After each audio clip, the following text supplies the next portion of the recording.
Hello friends, मैं हूं मिथिलेश कुमार और आपका स्वागत करता हूं आज के इस बायोलॉजी के मॉक टेस्ट वाले क्लास में। जैसा कि आप जान रहे हैं कि डी फार्मा एंट्रेंस एग्जाम 2023 की बेहतर तैयारी के लिए हम लोगों ने YouTube पर फ्री ऑफ कॉस्ट एक मॉक टेस्ट चलाया है, जिसमें कि बायोलॉजी का हम लोग 10 MCQ पर डे क्लास करवाते हैं। अभी फिलहाल आपका पर डे तो नहीं हो रहा है, लेकिन जैसे जैसे हम लोग एग्जाम के नजदीक जाते जाएंगे उस हिसाब से आपका ये पर डे हो जाएगा, ठीक है। और यहाँ से काफी सारे क्वेश्चंस आपको इस सीरीज से मिलने वाले हैं। और यदि आप पेड क्लासेस के स्टूडेंट हैं, हमारे साथ पेड क्लासेस में पहले से पढ़ रहे हैं, तो आपके लिए सारे क्वेश्चंस रिवीजन हो जाएंगे, क्योंकि मैंने पेड क्लासेस के ही सारे इंपॉर्टेंट क्वेश्चन को यहाँ पर लाता हूँ। और जो अगर आप पेड क्लास में नहीं पढ़ रहे हैं तो आपको भी घबराना नहीं है, आपको भी हर एक चीजें समझ में आएगी, क्योंकि मैं कोई भी क्वेश्चन स्टार्ट करता हूँ तो उसको पहले आपको आंसर करने का मौका मिलेगा, उसके बाद आपको मैं बेसिक से लेकर के पूरे एडवांस लेवल तक का उसके बारे में बता देता हूं, जो कि आपको एंट्रेंस एग्जाम के लिए नीड है, ठीक है। तो आपके शाम के 7 बजे क्लासेस चलती हैं, तो आप हो सके कोशिश करिए कि आप लाइव इस क्लास को अटेंड करिए, तो ज्यादा बेहतर आपके लिए होगा, ठीक है। आप एक व्हाइट पेज लेकर के बैठेंगे, जो भी एडिशनल पॉइंट्स मैं बताऊंगा आप उसको नोट डाउन भी करेंगे, रफली ही नोट डाउन करें, लेकिन करिएगा तो आपके लिए ज्यादा बेनिफिशियल होगा, ठीक है। और आप खुद पहले आंसर करेंगे, उसके बाद क्या कहते हैं मैं बताऊंगा आंसर, देन मैच कर लेंगे आप, ठीक है।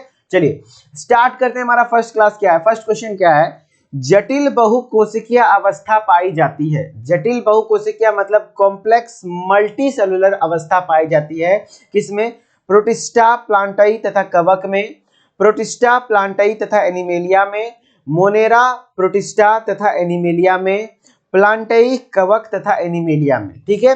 आप यदि रिकॉर्डेड भी देख रहे हैं तो कोई दिक्कत वाली बात नहीं है, आराम से आपको आंसर करना है। हो सके तो क्वेश्चन को पॉज कीजिए, वीडियो को पॉज कीजिए, देन आप आंसर कीजिए, उसके बाद मेरा एक्सप्लेनेशन को सुनिए, ठीक है। चलिए, आपने आई होप कि आंसर कर लिया होगा। अब मैं आपको बताता हूं जटिल बहुकोशिकीय अवस्था किसमें पाई जाती है।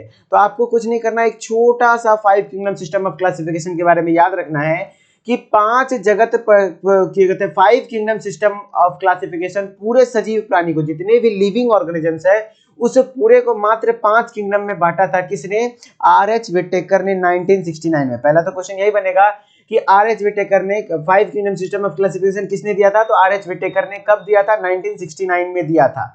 अब बताते हैं वो जो पांचों किंगडम था वो कौन कौन सा किंगडम था। तो आपका पहला किंगडम था मोनेरा, दूसरा किंगडम था प्रोटिस्टा, तीसरा किंगडम था फंजाई, चौथा किंगडम था प्लांटेई, पांचवा किंगडम था एनिमेलिया। पांचवा किंगडम क्या था, एनिमेलिया, ठीक है।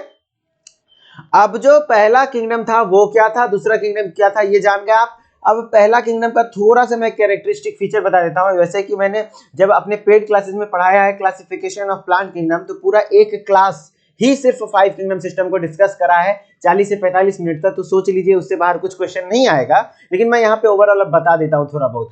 देखिए किंगडम मोनेरा में, उसी को किंगडम मोनेरा कहने का मतलब ही हुआ क्या, बैक्टीरिया, क्योंकि मोनेरा को किंगडम ऑफ बैक्टीरिया भी कहते हैं, याद रखिएगा क्या होगा, बैक्टीरिया। तो मोनेरा में क्या होता था, जितने भी बैक्टीरिया होते हैं वो क्या होते हैं, यूनिसेलुलर होते हैं, प्रोकैरियोट्स होते हैं। तो यूनिसेलुलर एक कोशिकीय प्रोकैरियोट्स को किसमें रख दिया गया, मोनेरा में। अब उससे थोड़ा सा डेवलप हुआ, इसमें भी यूनिसेलुलर है, लेकिन यहाँ पे क्या रखेंगे आप, यूकैरियोट्स को रखेंगे। तो किंगडम प्रोटिस्टा में हम लोग किसको रखें, यूनिसेलुलर यूकैरियोट्स को, जिसमें कि वेल डिफाइंड न्यूक्लियस होता है। क्या होता है, वेल डिफाइंड न्यूक्लियस होता है। यूकैरियोटिक कोशिका जानते होंगे अगर साइटोलॉजी पढ़े होंगे तो, वेल डिफाइंड न्यूक्लियस पाया जाता है प्रोटिस्टा में, ठीक है। अब बात करते हैं फंजाई प्लांटाई एंड एनिमेलिया का। ये दोनों तो यूनिसेलुलर था, ठीक है, ये दोनों यूनिसेलुलर था, लेकिन और जो बाकी तीनों है वो क्या होता है, मल्टी सेलुलर होता है और यूकैरियोट्स होता है। क्या होता है, यूकैरियोट्स होता है। इतना तो हमने बता दिया। अब याद कैसे रखेंगे, क्वेश्चन क्या आएगा, पूरे 5 किंगडम में मात्र एक ऐसा किंगडम है जो कि प्रोकैरियोटिक होता है, वो कौन है, मोनेरा, वो है मोनेरा, और सब यूकैरियोटिक होता है। देखिए ये भी यूकैरियोट्स, ये भी तीनों यूकैरियोट्स, ठीक है।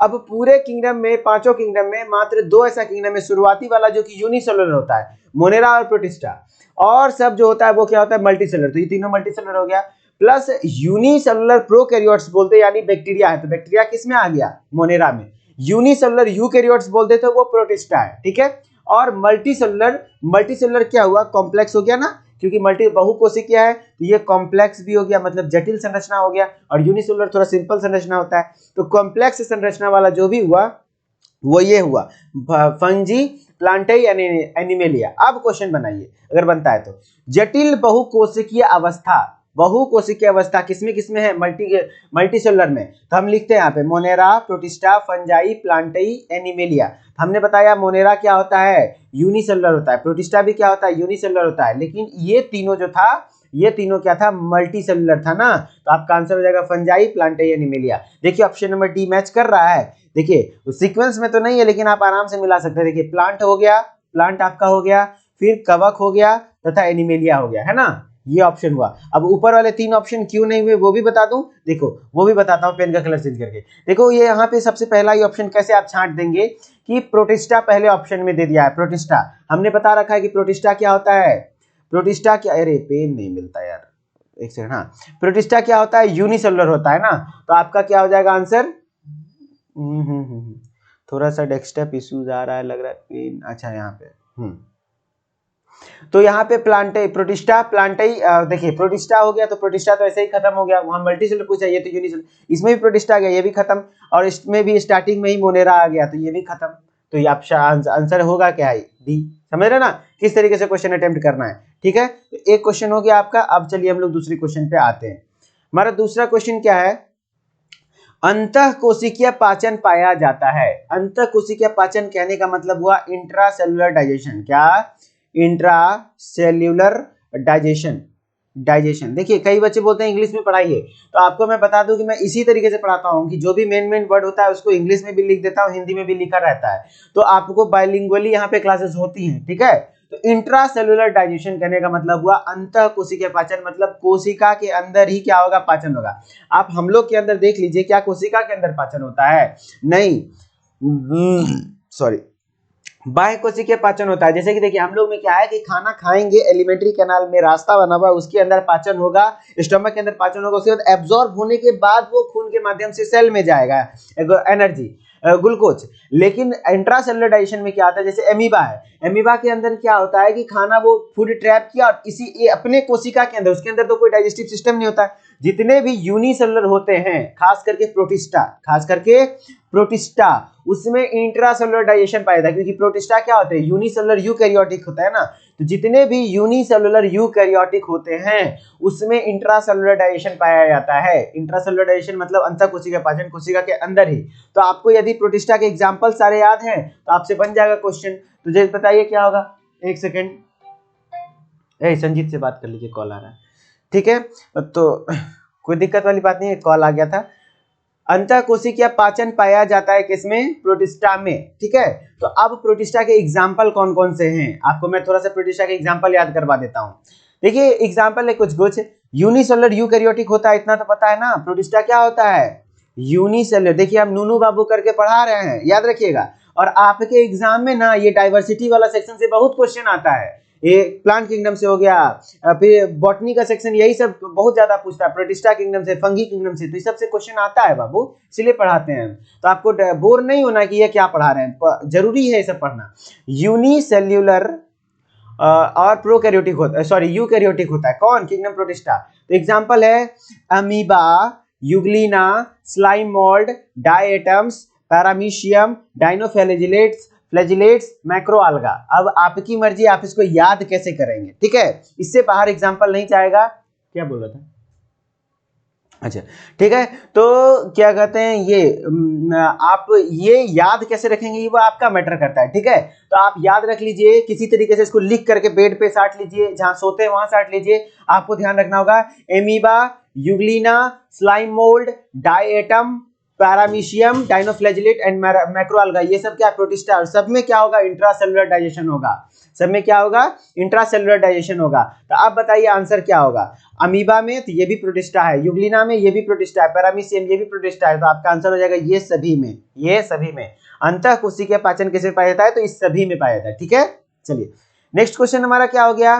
पादप विषाणुओं में प्रायः होते हैं। पादप विषाणुओं में प्रायः होते हैं, बताइए। डीएनए होता है या फिर डीएनए आरएनए दोनों होता है, या फिर आरएनए होता है, या फिर डीएनए अथवा आरएनए, कुछ भी हो सकता है।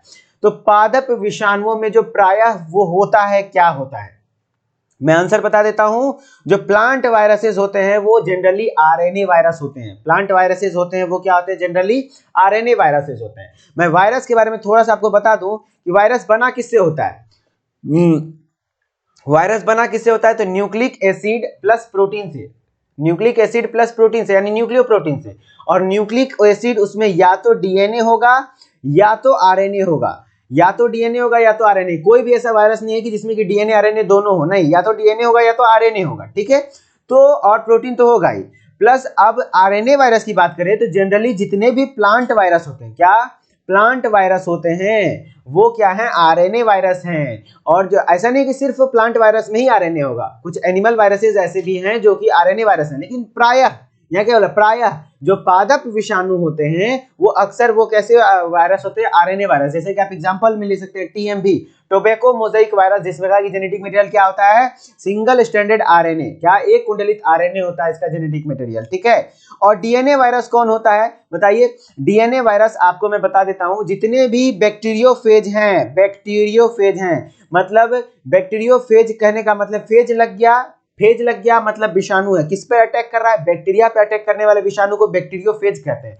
तो जितने भी बैक्टीरियोफेज होते हैं वो चाहे अब साइनोबैक्टीरिया पे अटैक करने वाला साइनोफेज, समझ रहे हो ना, तो हर तरीके का जितने भी फेजेज हैं, मतलब विषाणु हैं जो बैक्टीरियोफेजेज हैं, वो सभी डीएनए वायरस होते हैं। और आप इसका ट्रिक याद रख सकते हैं, हर्पी पॉक्स, क्या, herpes pox, cyano adeno, cyano adeno, इस तरीके से याद रखिए, herpes, herpes pox, cyanophages, cyanophages, herpes pox, cyano adeno, हम लोग इस तरीके से याद रखते हैं, हर्पी पॉक्स, साइनो एडिनो, ये सब क्या है, डीएनए वायरसेस हैं। तो herpes virus, pox virus, cyanophages virus, adeno virus, ये सब क्या है, डीएनए वायरस है। और आरएनए वायरस कौन कौन सा है, तो जनरली क्या होते हैं, प्लांट वायरसेस होते हैं, जैसे कि टीएमवी आपको मैंने एग्जांपल दे दिया।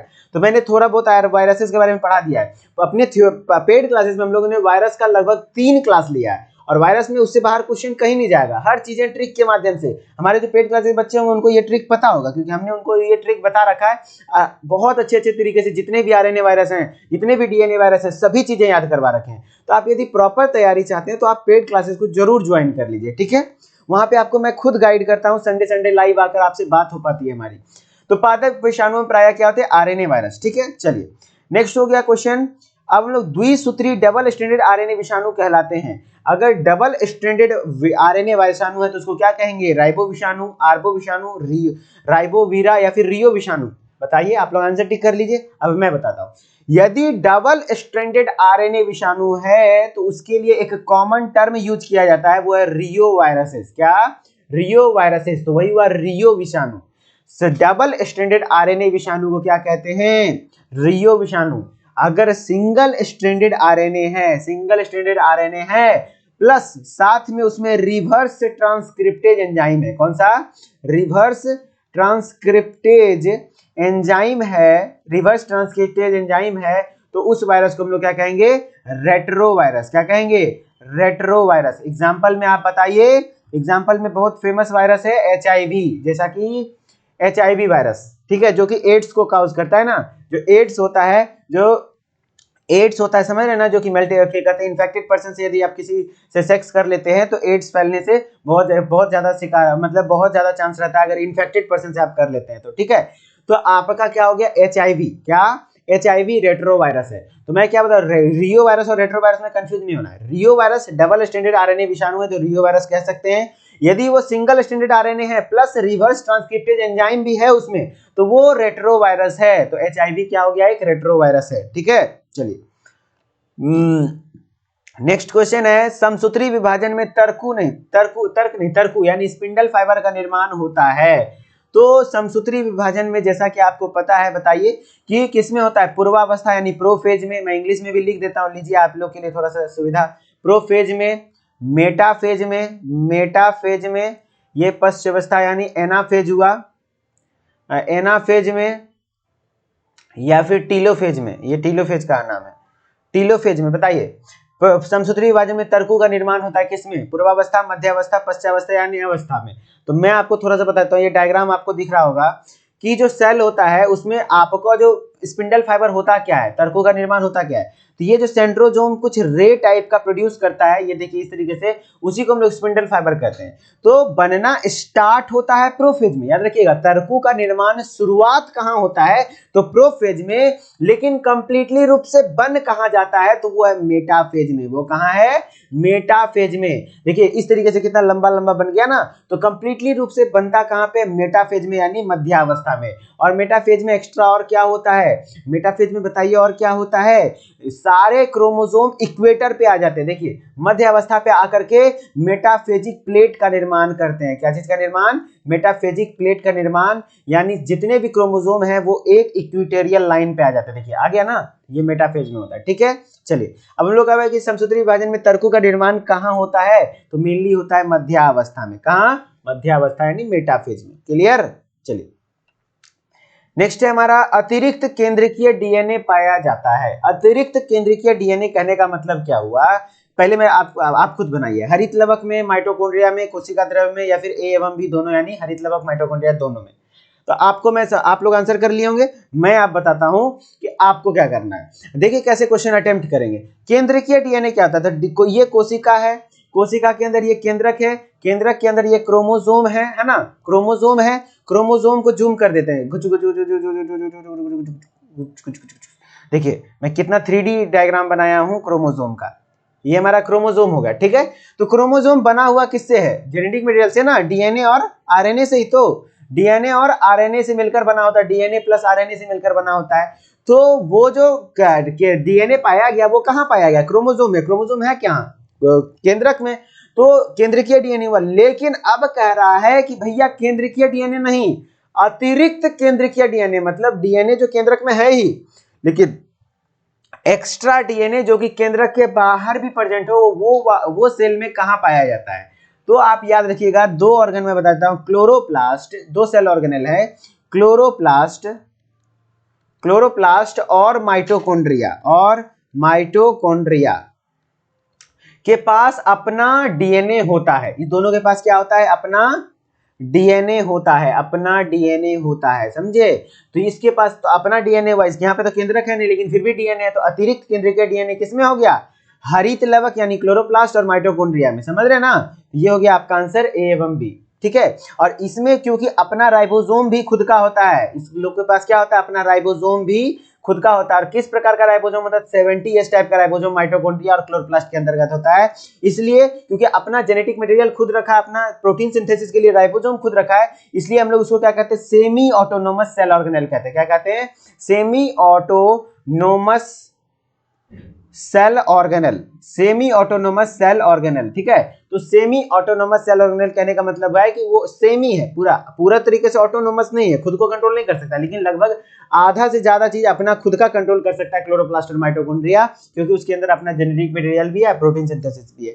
ठीक है, तो आपको मैं क्या बोल रहा हूँ कि क्लोरोप्लास्ट और माइटोकॉन्ड्रिया के अंदर अतिरिक्त केंद्रीय डीएनए पाया जाता है। क्लियर, चलिए नेक्स्ट है, निम्न में से कौन सा जीवधारी सबसे सूक्ष्म होता है, सबसे सूक्ष्म जीवधारी कौन सा है बताइए। तो आपका आंसर क्या हो जाना चाहिए, जीवाणु, क्लेमाइडोमोनास, अमीबा, यूग्लिना। यहाँ पे सभी बच्चे का दिमाग घूमेगा, लेकिन बताइए क्या होगा, मैं आपको बताता हूँ कैसे क्वेश्चन इस टाइप के अटेम्प्ट करते हैं। क्या कि अब क्लेमाइडोमोनास क्या है, अमीबा क्या है, ये सब नहीं। देखिए आपको मैं बताता हूँ कि जैसा कि आपने प्रोटिस्टा के एग्जाम्पल्स याद किए थे, वहां आपने पढ़ा था अमीबा, यूग्लिना, पैरामीशियम, ये सब क्या था, प्रोटिस्टा था। प्लस जो जीवाणु है वो क्या है, बैक्टीरिया है। वो किस किंगडम से बिलोंग करता है, किंगडम पकड़ लिए तो काम बन जाएगा, मोनेरा। ये दोनों किस किंगडम से बिलोंग करता है, प्रोटिस्टा। ये दोनों किस किंगडम से बिलोंग करता है, प्रोटिस्टा। और क्लेमाइडोमोनास क्या है, यूनिसेलुलर, याद रखिएगा यूनिसेलुलर, इंपॉर्टेंट है, यूनिसेलुलर एल्गी है। यूनिसेलुलर एल्गी कहने का मतलब है एक कोशिकीय शैवाल है। इसका और एक एग्जांपल है क्लोरेल्ला, क्या, क्लोरेल्ला। याद रखिएगा, दो वो याद रखना है आपको, एक कोशिकीय शैवाल कौन कौन सा है, तो क्लोरेल्ला और क्लेमाइडोमोनास। आप बोलेंगे सर क्वेश्चन कुछ और है, आप बता कुछ और है। भैया जब तक बताएंगे कुछ और नहीं, तब तक क्वेश्चन नहीं बनेगा सही से। तो कह रहा सबसे सूक्ष्म, तो आपका कंफ्यूजन तो हो गया भैया। आपसे सर बोले मोनेरा, मोनेरा क्या होता है, तो यूनिसेलुलर प्रोकैरियोट होता है। तो ये भी एक कोशिकीय हो गया, ये भी एक कोशिकीय हो गया। जितने भी प्रोकैरियोट्स होते हैं, प्रोटिस्टा होते हैं, वो भी यूनिसेलुलर यूकैरियोट्स होते हैं। तो ये भी एक कोशिकीय हो गया। अब जो ये बोलते हैं, ये जो एल्गी है, तो ये भी एक कोशिकीय ही है। तो सबसे छोटा क्या, सब तो एकक के कोशिका का है। तो फिर भी जो सबसे छोटा होता है वो सबसे पहला किंगडम वाला होता है। जैसे कि 5 किंगडम हमने पढ़ाया था ना, मोनेरा, प्रोटिस्टा, फंजाई, प्लांटाई, एनिमेलिया, है ना, क्या कहते हैं, 5 को पढ़ाया था। तो जो सबसे पहला होगा, सबसे प्रिमिटिव भी होता है ना, देख रहे हैं ना, प्रोकैरियोटिक कोशिका होता है ना, तो सबसे छोटा क्या होगा, वो जीवाणु होगा, किंगडम मोनेरा का फैमिली मेंबर होगा। तो वो किंगडम मोनेरा का कौन सा मेंबर है, जीवाणु है ना, तो आपका आंसर जीवाणु चला जाएगा। अब आपका सबसे छोटा जीवधारी, अगर ऑप्शन में सबसे छोटा जीवाणु में भी सबसे छोटा जीवाणु कौन सा है, तो आपको याद रखना है नाम क्या, माइकोप्लाज्मा। क्या, माइकोप्लाज्मा, जो कि 0.3 माइक्रोमीटर के लमसम में होता है उसका लेंथ, समझ रहे ना। तो क्या कहते हैं, क्या हुआ, निम्न में से कौन सबसे क्या कहते हैं सूक्ष्म जीवधारी है, तो वो है जीवाणु। कैसे पकड़े कि सबसे पहला किंगडम जो होगा, क्योंकि इस तरीके से डेवलप हुआ है ना, ये इस तरीके से डेवलप हुआ है, जैसे जैसे किंगडम आगे बढ़ते गया वैसे वैसे डेवलप होते गया। ठीक है, चलिए नेक्स्ट क्वेश्चन पे आते हैं हम लोग। हमारा नेक्स्ट क्वेश्चन है, जीव जिसमें हरित लवक क्लोरोप्लास्ट नहीं होता किंतु भोजी प्रकाश संश्लेषण कर सकते हैं, ऐसे जीव निम्न में से कौन सा है, बताइए। जीवाणु, कवक, विषाणु, बैक्टीरियोफेज। तो आपका आंसर क्या होगा बताइए। तो यहाँ पे क्या कह रहा है, भोजी प्रकाश संश्लेषण कर सकते हैं। आप कैसे आंसर छांटेंगे, देखिए, प्रकाश संश्लेषण मतलब खाना खुद से बना रहा है, खुद से बना रहा है, तो खुद से खाना बनाने वाला काम तो विषाणु तो करेगा नहीं। विषाणु क्या होता है, ऑब्लिगेट पैरासाइट होता है, मतलब पूर्ण परजीवी होता है। किसी भी जब तक दूसरे किसी लिविंग सेल में नहीं जाएगा तब तक वो अपना खाना, ये सेलुलर है ही नहीं, तो इसमें खाना क्या बनेगा। बैक्टीरियोफेज, लास्ट में फेज लगा, मतलब ये भी क्या है, विषाणु है। तो ये दोनों ऑप्शन तो ऐसे ही छट गया। प्लस कवक कभी अपना खाना बना पाता है, आपको पता है ना, नहीं बना पाता है। तो आंसर तो आपका जीवाणु हो गया, आप तुक्का मार लिए जीवाणु। अब लेकिन जीवाणु का सटीक फैक्ट क्या है, आपको मैं बताता हूं कि जीवाणु किंगडम मोनेरा के अंतर्गत आता है। और किंगडम मोनेरा में यदि आप हमारे से पढ़े होंगे classification of plant kingdom paid classes में, हमने बताया है वहां पे कि किंगडम मोनेरा में क्या, किंगडम मोनेरा में जो न्यूट्रिशन है वो हर तरीके का न्यूट्रिशन पाया जाता है किंगडम मोनेरा में। तो उसमें ऑटोट्रोपिक टाइप भी है। ऑटोट्रोपिक 2 तरीके का होता है, एक होता है कीमो ऑटोट्रोपिक रसायन संश्लेषी, और एक होता है प्रकाश संश्लेषी यानी फोटो ऑटोट्रोपिक। तो फोटो ऑटोट्रोपिक तब होगा जब क्लोरोफिल पाया जाएगा, कीमो ऑटोट्रोपिक तब होगा जब क्लोरोफिल नहीं पाया जाएगा। तो क्लोरोफिल नहीं पाया जा रहा है फिर भी ऑटोट्रोप है, तो वो एक ही चीज में संभव है, वो है किंगडम मोनेरा यानी जीवाणु में।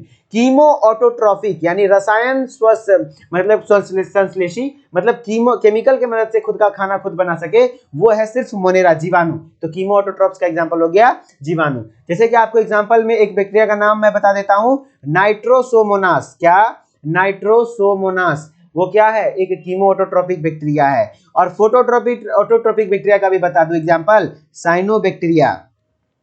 साइनोबैक्टीरिया, यदि पहला क्लास आप किए होंगे तो उसमें साइनोबैक्टीरिया का भी 3 एग्जांपल हमने बताया था। क्या क्या बताइए, नोस्टक, नोस्टक, एनाबीना, एनाबीना एंड माइक्रोसिस्टिस। क्या, माइक्रोसिस्टिस, समझ रहे ना। ये सभी हो गया क्या, ये सभी क्या हो गया, साइनोबैक्टीरियाज हो गए। ठीक है, जो कि फोटोट्रोपिक होते हैं। तो ये क्वेश्चन का आंसर आ गया आपका। नेक्स्ट क्वेश्चन है, युग्लिना को किस जगत में रखा जाता है। तो युग्लिना को किस जगत में रखा जाता है, तो किंगडम प्रोटिस्टा का एग्जांपल हमने बताया था ना, amoeba, euglena, slime mould, diatom, paramecium, dinoflagellates, microalga. तो युग्लिना, स्लाइम मोल्ड में अक्सर लोग कंफ्यूज जाते हैं, स्लाइम मोल्ड में फंगस चल जाते हैं, क्योंकि इसका हिंदी होता है अवपंख फफूंदी। क्या, अवपंख फफूंदी, इसको हिंदी में अवपंख फफूंदी। तो ये फंगस नहीं है, याद रखिएगा, ये फंगस नहीं है, कवक है। तो स्लाइम मोल्ड कवक है। ठीक है, तो युग्लिना भी कवक है ना। तो ये हो गया कि आपका आंसर क्या हो जाएगा, मोनेरा है नहीं क्योंकि जीवाणु है नहीं, युग्लिना, प्लांटाई है नहीं, प्रोटिस्टा, यस प्रोटिस्टा है। क्लियर, चलिए नेक्स्ट क्वेश्चन हमारा क्या है, अवपंख फफूंदी यानी स्लाइम मोल्ड्स को किस जगत में रखा जाता है। अभी तुरंत बताया कि फफूंदी है तो कवक नहीं मार दीजिएगा आंसर, आपका आंसर क्या हो जाएगा, प्रोटिस्टा, क्योंकि अवपंख फफूंदी हमने बता रखा है कि स्लाइम मोल्ड्स को कहते हैं, और स्लाइम मोल्ड्स क्या है, किंगडम प्रोटिस्टा का मेंबर है। और अब यदि आप, तो आज का 10 क्वेश्चन हो गया। और यदि आप टेलीग्राम पे उदित एकेडमी का टेलीग्राम चैनल को ज्वाइन कर लेते हैं, आप जाइए टेलीग्राम पे सर्च कीजिए उदित एकेडमी और ज्वाइन कर लीजिए, वहां पे आपको ये सारा क्वेश्चन का पीडीएफ फ्री ऑफ कॉस्ट मिल जाएगा। ठीक है, प्लस यदि आप हमारे पेड क्लासेस में जानना चाहते हैं क्या है नहीं है और कैसे ज्वाइन करेंगे, तो आप देखिए कि हमने डी फार्मा एंट्रेंस एग्जाम 2023 की तैयारी करने के लिए एक कोर्स लॉन्च किया है, जिसमें कि आपको हम लोग रिकॉर्डेड वीडियो लेक्चर्स प्रोवाइड कर रहे हैं। वहां पे बायोलॉजी और मैथ के लेक्चर्स लगातार प्रोवाइड हो रहे हैं, और सिलेक्शन के लिए आपको बायोलॉजी का गारंटी देता हूं मैं, 40 से 45 क्वेश्चन आप जरूर सही कर पाएंगे यदि ईमानदारी से आप हमारे साथ पढ़ेंगे तो। ठीक है, ई बुक, पीडीएफ नोट्स आपको मिल जाएगा, प्लस चारों सब्जेक्ट्स का फिजिक्स केमिस्ट्री मैथ बायोलॉजी चारों सब्जेक्ट का ऑनलाइन टेस्ट भी आपको चारों सब्जेक्ट से प्रोवाइड करेंगे, मॉडल पेपर प्रैक्टिस भी लास्ट टाइम पे, और प्रॉपर टाइम मैनेजमेंट मेन यही हो पाता है कि आपको देखिए यूट्यूब पे पढ़ना मतलब घूमते रहो, यूट्यूब पढ़ाई नहीं हो पाता, लेकिन जब आप ऐप पर आएंगे तो प्रॉपरली आप सिर्फ पढ़ेंगे और वहां पे लगातार मैं पढ़ाता हूं, ठीक है। रेगुलर क्लासेस चलते हैं तो काफी बेनिफिशियल, और मात्र 499 रुपए की बात है तो 499 रुपीज में यदि आपका एंट्रेंस एग्जाम क्वालिफाई हो जाता है, जेन्युइन कंटेंट मिल जाता है तो कम बड़ी बात नहीं है। यदि आप ज्वाइन करना चाहते हैं तो आपको क्या करना होगा, सबसे पहले प्ले स्टोर पे जाइए और उदित फार्मेसी सर्च कीजिए। उदित फार्मेसी सर्च करने के बाद उसे इंस्टॉल कीजिए, यहाँ ओपन आ रहा है क्योंकि हमने इंस्टॉल कर रखा है। फिर आप अपना मोबाइल नंबर डालेंगे, ओटीपी डालेंगे, नाम ईमेल आईडी डाल के लॉगिन कर लेंगे। उसके बाद स्टोर वाले सेक्शन में आएंगे तो आपको कोर्स दिख जाएगा D pharma entrance exam by Udit pharmacy का। बहुत सारे कोर्सेज हैं तो आपको ये कोर्स को ज्वाइन कर लेना है, और इस कोर्स को ज्वाइनिंग करने में किसी भी प्रकार की समस्या आती है तो आप इस नंबर से हमारे साथ संपर्क कर सकते हैं। सुबह 8 बजे लेकर के शाम के 6 बजे तक आपके हर एक क्वेरी को हमारी टेक्निकल टीम सॉल्व करेगी। और भी कोई डाउट है तो आप कमेंट सेक्शन में डाल दीजिए, मैं आपको पर्सनली रिप्लाई कर दूंगा, ठीक है। चलिए मिलते हैं नेक्स्ट क्लास में। आई होप कि आपको चीजें क्लास अच्छी लगी होंगी, और अच्छा लगा तो आप एक कमेंट डाल के जरूर जाइएगा कि सर क्लास अच्छा लग रहा है, और कुछ सुधार करना है तो वो भी बताइए, कुछ खराब है तो वो भी बताइए, और अच्छा है तो वो भी बताइए। इससे हमारे साथ क्या होता है कि हमारे अंदर भी एक एनर्जी आता है और हम आपके लिए काम कर पाते हैं। बात ऐसा है कि डी फार्मा एंट्रेंस एग्जाम में ऑडियंस बहुत कम है, और इतने कम ऑडियंस के लिए काम करना काफी मतलब होता है ना कि एक चुनौतीपूर्ण होता है, क्योंकि हर चीजें के पीछे एक बहुत बड़ा मतलब बहुत बड़ा तो नहीं लेकिन एक टीम होता है। तो आप लोग का जितने भी स्टूडेंट्स हैं आप लोग कम से कम उतना ही अगर आप लोग बेटर सपोर्ट करेंगे तो हम लोग अपना 100% दे पाएंगे, और आपको मैक्सिमम बेनिफिट आपको एक सरकारी कॉलेज का सीट दिलाना अगर हमारे राहों पे चलेंगे, हमारे बात पे चलेंगे तो आराम से मिलेगा। पिछले साल भी हमने कई सारे बच्चों को दिलाया और इस बार भी दिलाएंगे, ठीक है। चलिए मिलते हैं नेक्स्ट वीडियो में, तब तक के लिए धन्यवाद। Okay bye bye.